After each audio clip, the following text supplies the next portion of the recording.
이번 시간에는 그 유명한 진시 황제의 아방궁과 진시 황제가 돌아가신 평원진 그리고 진시 황릉에 대해 밝혀봅시다.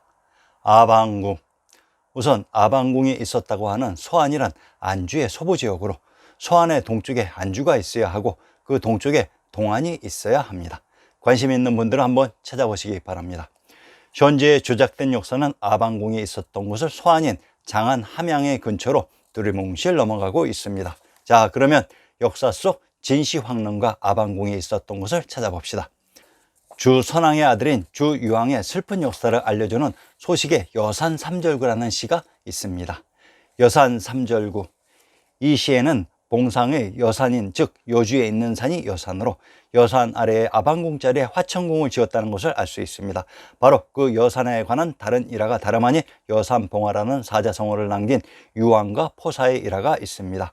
유왕이 포사에게 빠져서 웃지 않는 포사를 웃기려고 거짓 봉화를 몇 번이나 피워 올려 제후들의 군대를 불러들여 포사를 웃기다가 결국 상나라의 패망 세력인 견웅 서희에게 망하게 된 것입니다. 그때 여주에 있는 여산에서 봉화를 피웠다는 것입니다. 단도직입적으로 여산이란 여주에 있는 산이 여산으로 경기도 여주의 산천을 인용해 봅시다. 북성산, 주 서쪽 칠리에 있으며 진산이다 라고 했습니다. 경기도 김포의 산천을 인용해보자. 북성산, 현 북쪽 1위 지점에 있는데 진산이다 라고 했습니다. 여주와 김포에 있는 북성산은 동일한 산이었는데 이렇듯 분리되어 있습니다. 북성산이란 성산의 북부입니다. 평안도 성천의 군명을 성주, 송양, 다물, 절범부여 비류라고 합니다. 성주에 있는 산이 성산으로 성천이란 촉의 이름인 성도이기도 합니다. 여주가 촉에 있었던 지명이었습니다. 경기도 여주의 산천을 인용해보자. 경기도 여주의 산천에 나오는 금강이란 촉인 금도에 흘렀던 강이 금강으로 여주가 신시계천의 무대 경도인 촉의 지명이었던 것입니다. 청심루는 하나인데 청심루가 경기도 여주, 경상도 영덕, 전라도 익산에서 등장했습니다. 이 중 익산의 지명을 살펴봅시다.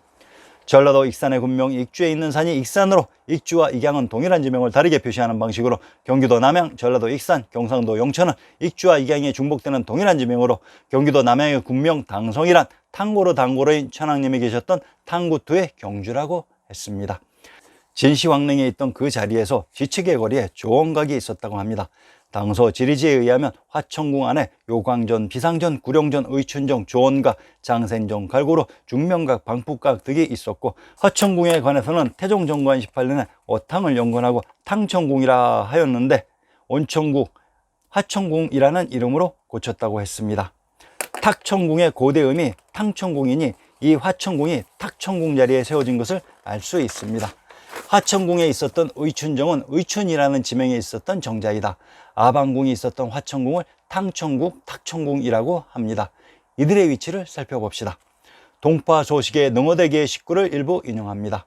일찍이 공과 함께 대에 올라서 바라보니 그 동쪽에는 진나라 목공의 기년궁과 탁천궁이며 그 남쪽에는 한무제의 장양궁과 오조궁이며 그 북쪽에는 수나라의 인수궁, 당나라의 구성궁이 있으니 아방궁이 있었던 진목공의 탁천궁이 능어대의 근처에 있었다고 합니다. 동파 소식은 나이 28세에 처음으로 부임한 곳이 봉상보태소 진해랑 밑에서 첨섭판관사의 벼슬을 하는 자리였습니다. 소식은 이때 둘러본 봉상부의 8곳에 관한 시를 남겨놓고 있습니다. 바로 봉상팔관입니다. 아방궁에 있었던 능어대가 봉상부에 있었다고 합니다. 소식의 능어대계의 무대 봉상은 진나라의 봉상이며 정조대왕의 무대 화성이기도 합니다. 신지영 동국여지 승남 경도편을 인용해보자. 장락전, 융복전 동쪽에 있는데 좌우쪽에 용비, 봉상 두 누가 있다고 했습니다. 또한 융복전 동쪽에 장락전이 있으니 대비를 모시던 곳이다. 두 누대가 있는데 왼쪽은 용비라 하며 아래에 경의헌이 있고 오른쪽 봉상이라 하는데 아래에 백상헌이 있다고 했습니다.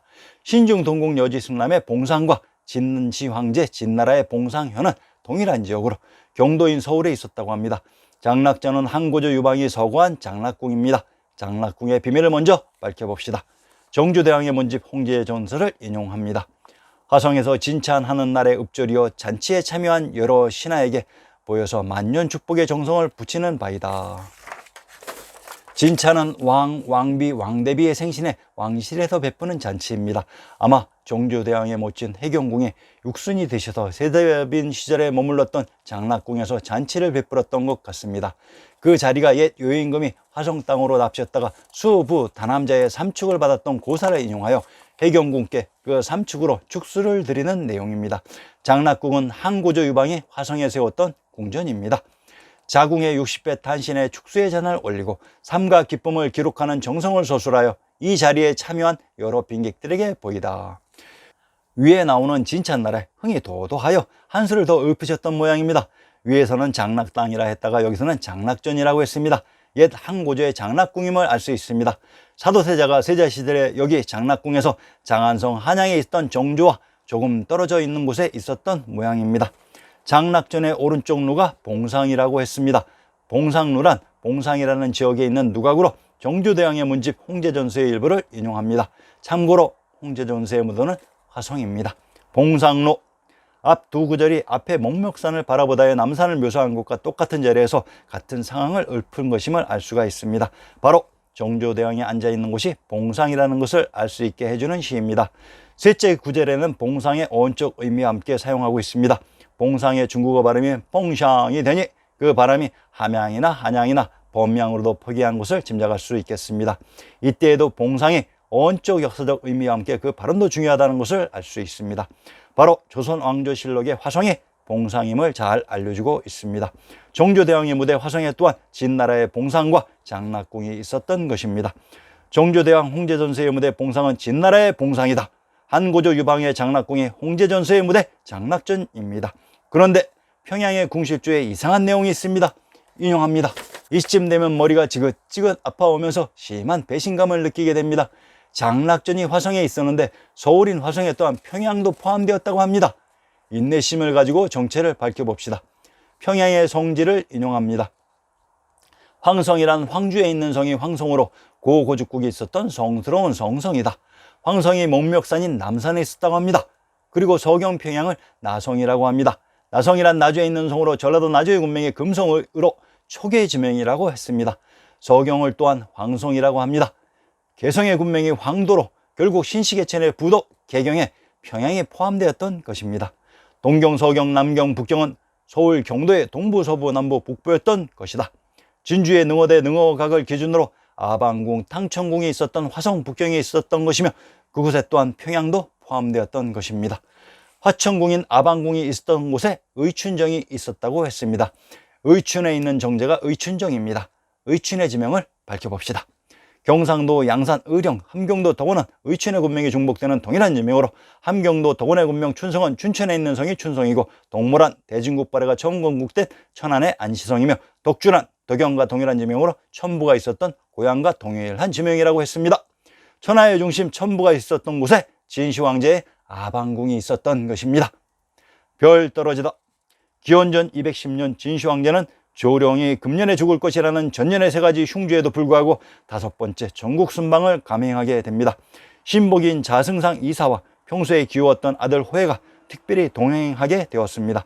북쪽의 월나라 제국이었던 회계와 낭야를 끝으로 다시 아방궁이 있었던 곳으로 돌아가기 위해 평원진에 이르렀을 때 진시황제가 갑자기 중병에 걸리고 만 것입니다.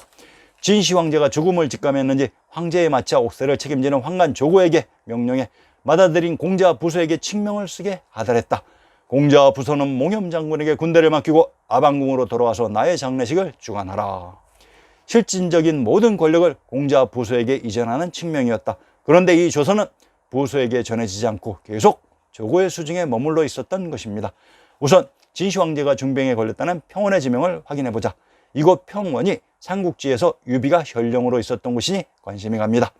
강원도 원주의 군명을 평원, 북원경, 성안이라고 합니다. 강원도 원주의 군명 성안과 송도는 동일한 지명의 다른 표기 방식으로 이곳이 금도의 척이었던 것이다.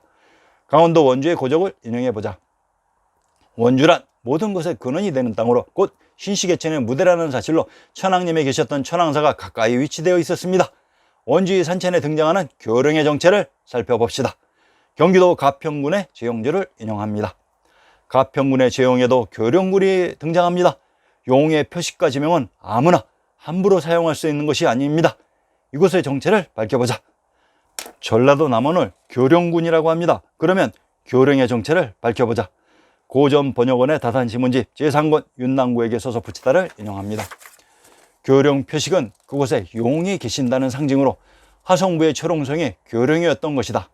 진시황제가 천황님이 계셨던 곳에서 병에 걸려 누웠던 것입니다. 천하의 진시황제도 죽음이라는 운명 앞에서는 어쩔 수 없었나 보다. 황제의 마차가 사구에 도착하고 거기에서 진시황제는 운명하였던 것이다. 진시황제가 돌아가셨다고 하는 사구를 또한 찾아봅시다. 동방견문록의 야치가 택리지의 압록으로 사차, 사주라고도 합니다. 사주와 사구는 동일한 지명을 다르게 표시하는 전형적인 방식으로 야치를 또한 곤명이라고 합니다. 이 지명을 살펴봅시다. 경상도 곤양의 군명에 곤명으로 철성이란 신시계천의 무대 천부가 있었던 봉상의 철옹성입니다. 오색 빛깔의 영롱한 이슬로 맺혀서 천하를 통일하고 시대의 소멸을 마치고 간 진시황제. 풍운청리 송국 10년이 끝이 났구나. 끝이 났구나. 부질없이 이슬이 맺히고 쓰러지고 맺히고 또 쓰러집니다. 차마 이슬도 이리 영롱히 맺혀서 영롱한 빛을 발하는데 우주와 역사의 온갖 비밀과 인연을 다 갖고 태어나서 우리는 제 빛도 제 역사도 알아보지 못하고 우리는 죽어야 한다는 말입니까? 진시황제가 아방궁에 보이는 천하의 중심에서 천하통일이라는 황제의 소임을 다하고 승하하였던 것입니다. 진시황릉. 진시황릉의 위치는 아방궁편에서 잠깐 노출이 되었는데 다시 확인해 봅시다.